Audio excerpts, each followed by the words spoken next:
Avant de s'intéresser à la division de nombres décimaux par un nombre naturel, prenons le temps d'activer tes connaissances antérieures sur la division en utilisant la mémoire collective réalisée lors du parcours 2 de la situation le Congrès international des petites créatures. Je te présente la situation suivante. À la caserne 101, Madame Clara souhaite couper un cordon de sécurité de 276 mètres en 8 sections égales. Quelle sera la longueur de chaque section? Serais-tu capable d'identifier les 4 C de cette situation? Si tu penses être capable, arrête cette vidéo. Sinon, écoute bien la suite. Le contexte.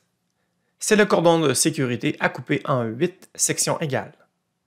Chercher. On demande de trouver la longueur de chaque section. Comment? Diviser le cordon de 276 mètres en 8 sections égales. Conclure. 276 divisé par 8 est égal à, c'est ce que nous trouverons. Imagine que, dans la situation de Madame Clara, il y a de nouvelles données au sujet du cordon de sécurité, ce qui permettrait d'inscrire de nouvelles conclusions, comme 2,76 centièmes divisé par 8, 27,6 dixièmes divisé par 8 et 2760 divisé par 8. Observe ces différentes équations. Que peux-tu dire? Des élèves me disent il y a plusieurs cordons de longueur différente. Le cordon de 2,76 centièmes est vraiment petit, donc les sections seront certainement très petites. 2 unités séparées en 8, c'est même plus petit que 1. Le cordon 2760 est vraiment plus grand. Les sections seront vraiment plus grandes. Arrête cette vidéo quelques instants et procède à une approximation pour chacune des divisions. Par exemple, 276 divisé par 8. Je pourrais choisir de l'arrondir à 300 divisé par 10, qui donne 30. Donc, 276 divisé par 8 est d'environ 30. Compare ensuite tes résultats aux miens. Voici les stratégies que j'ai utilisées pour estimer chacune des équations. Je t'encourage à arrêter cette vidéo pour comparer tes stratégies aux miennes. Tu y trouveras peut-être de nouvelles bonnes idées pour toi. Pour trouver la réponse exacte, utilisons le processus conventionnel développé lors du parcours 2 de la situation, le Congrès international des petites créatures, pour trouver le quotient de 276 divisé par 8. Utilise maintenant ta calculatrice pour trouver les quotients suivants.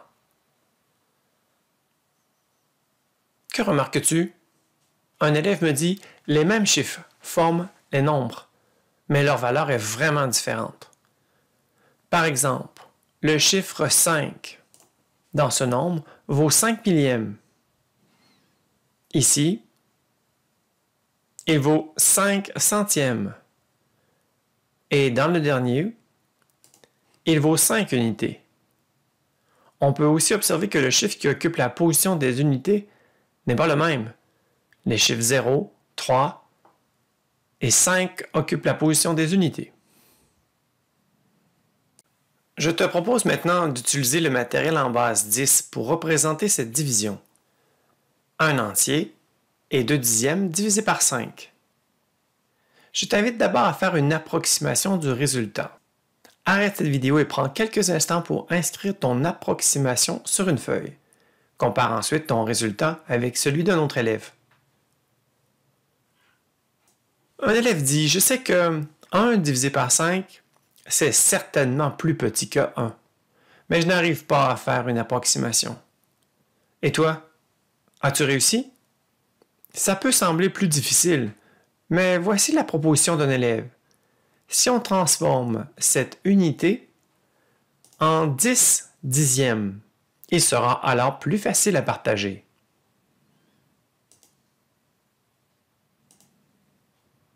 10 dixièmes divisé par 5 égale 2 dixièmes. Donc, 1 divisé par 5 est égal à 2 dixièmes. On peut donc dire que 1 et 2 dixièmes divisé par 5 donne environ 2 dixièmes. Continuons à développer ta compréhension des nombres décimaux. Peux-tu nommer un matériel qui pourrait représenter l'unité et qui serait ensuite facile à diviser en plus petites représentations équivalentes?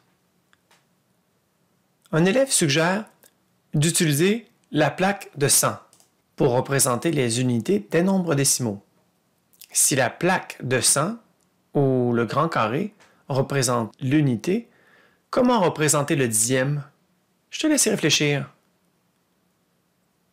Un élève me dit « Un dixième, c'est l'unité partagée en 10. » Ainsi, le bâtonnet devient la représentation du dixième.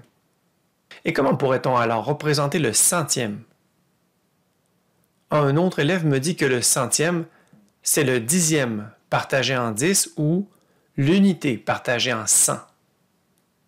On pourrait donc prendre le petit cube pour représenter le centième. Utilise le tableau de numération pour bien identifier l'unité, maintenant représentée par le grand carré de 100. Comment pourriez-vous diviser le nombre 1 et 2 dixièmes en 5 parties égales? Arrête cette vidéo et prends quelques instants pour trouver une solution. Compare ensuite ton résultat avec celui d'un autre élève.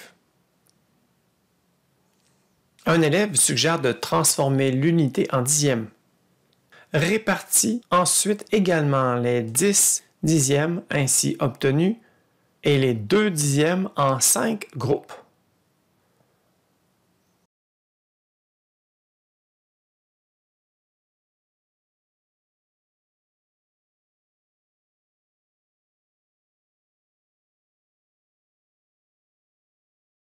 De quelle façon peut-on partager également les 2 dixièmes restants? Un élève propose de transformer les 2 dixièmes en centièmes. Je t'invite à transformer les 2 dixièmes en centièmes. Donc, 20 fois 1 centième, 20 centièmes en tout. Répartissons également les 20 centièmes dans les 5 groupes.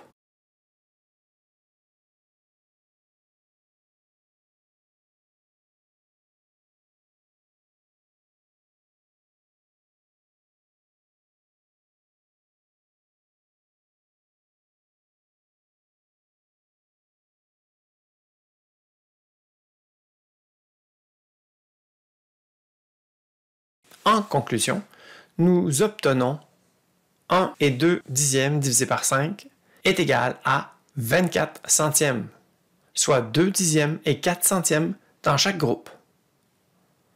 Tout d'abord, commençons par lire ce nombre décimal. 7 et 78 centièmes.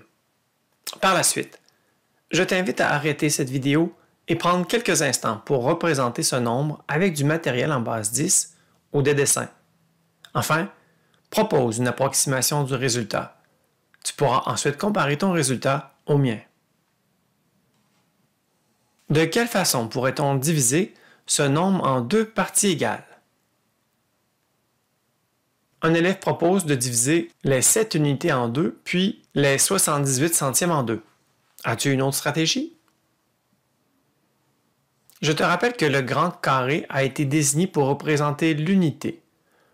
Au besoin, utilise un tableau de numération. Répartissons les 6 unités dans 2 groupes et transformons l'unité restante en dixièmes. De quelle façon pourrait-on partager également le dixième restant? Je te laisse y réfléchir. Un élève propose de transformer le dixième en centième et répartir également les 18 centièmes ainsi obtenus dans les 2 groupes. En conclusion, 7 et 78 centièmes divisé par 2 est égal à 3 et 89 centièmes. Tout d'abord, commençons par lire ce nombre décimal. 7 et 5 dixièmes. Par la suite, je t'invite à arrêter cette vidéo et prendre quelques instants pour proposer une approximation du résultat. Représente ensuite ce nombre avec du matériel en base 10 ou des dessins. Tu pourras ensuite comparer ton résultat au mien. De quelle façon pourrais-tu diviser ce nombre en 2 parties égales? Un élève suggère de commencer par répartir les 7 unités dans 2 groupes. Ensuite, transformons l'unité restante en dixièmes. Répartissons également les 15 dixièmes en deux groupes.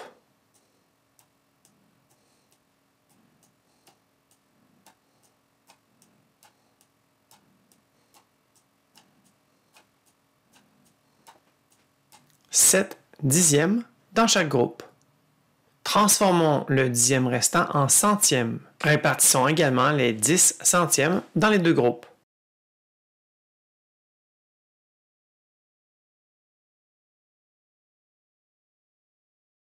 En conclusion, nous obtenons 7 et 5 dixièmes divisé par 2 est égal à 3 et 75 centièmes. Voici 4 divisions. Commence par proposer une estimation. Ensuite, calcule le quotient de ces 4 divisions. N'hésite pas à utiliser du matériel ou des dessins pour t'aider.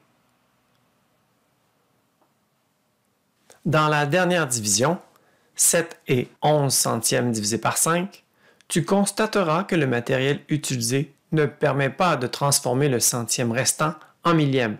Des élèves suggèrent de considérer le petit cube unité comme un centième restant, ou encore utiliser un nouveau matériel représentant les millièmes.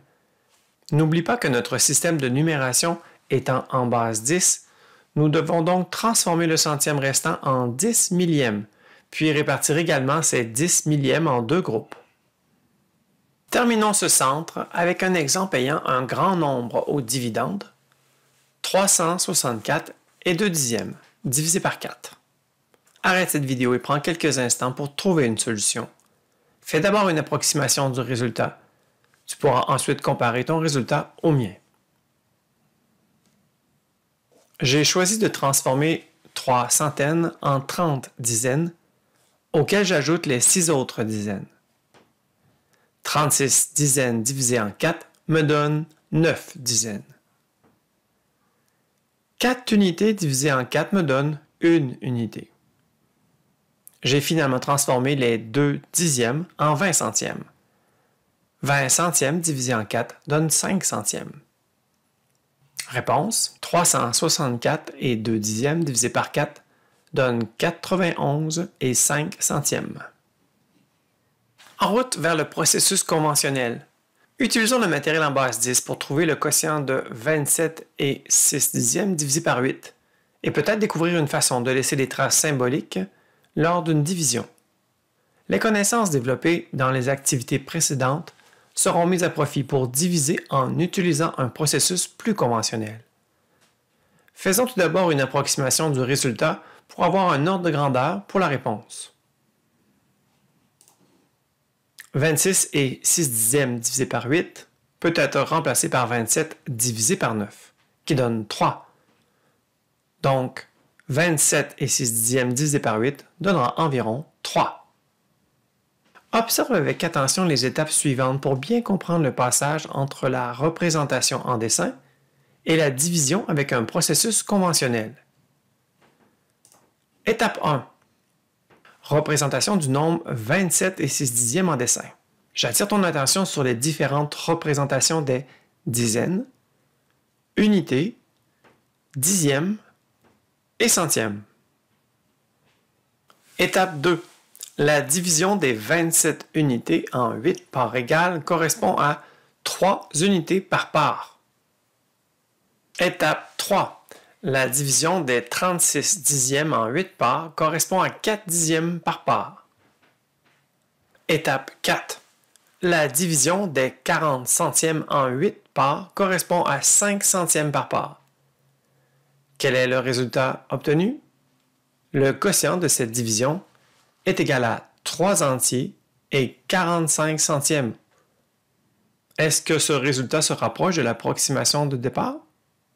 Tout à fait. Quelle opération te permettrait de vérifier si le résultat est exact?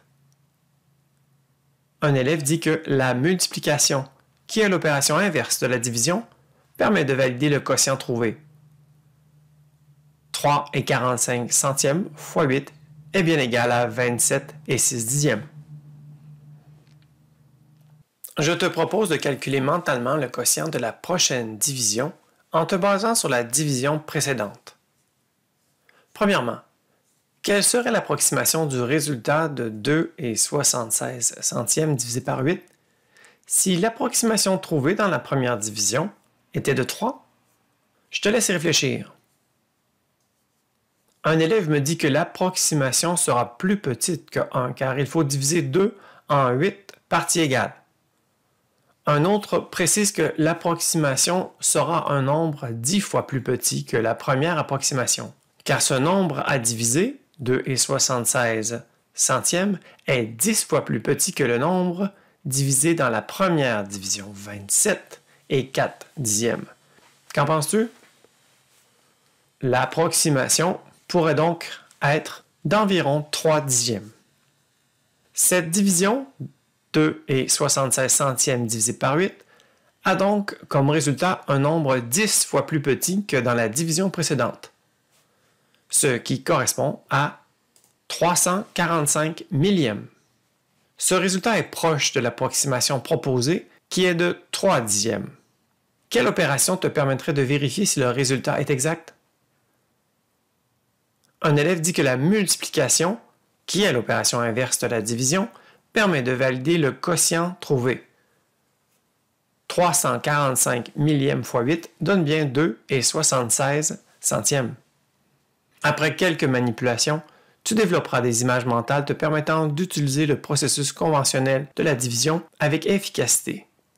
Et tu reconnaîtras le rôle important joué par la virgule et l'utilité d'identifier la valeur de position des chiffres apparaissant dans l'algorithme.